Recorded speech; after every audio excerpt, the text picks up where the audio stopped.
नमस्कार. 10वीच्या बोर्ड एक्झामला तुम्हाला ट्रान्सलेशनचा क्वेश्चन येतो आणि हे फार महत्त्वाचं आहे. हा प्रश्न येतो 2 मार्कांसाठी आणि हे दोन्ही मार्क आपल्याला मिळवायचे.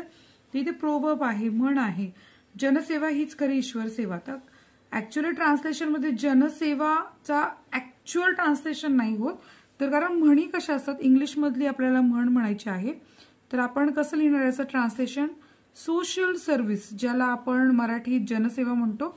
Social service is the truest, आपण ज्याला म्हणतो ना खरी, द ट्रूएस्ट सर्व्हिस म्हणजे सेवा टू गॉड. तर हा जी कॅपिटल असणार आहे आणि फुल स्टॉप द्यायचा. हे झालं याचं ट्रान्सलेशन. आणि पेरावं तसं उगवावं, तर याच्यामध्ये ॲज यू सो म्हणजे जसं पेरणे, so shall you reap. Spelling पाठ करा म्हणजे काही चुका होणार नाही. तर अशा प्रकारे पेरावं तसे उगवते म्हणजे as you sow, so shall you reap.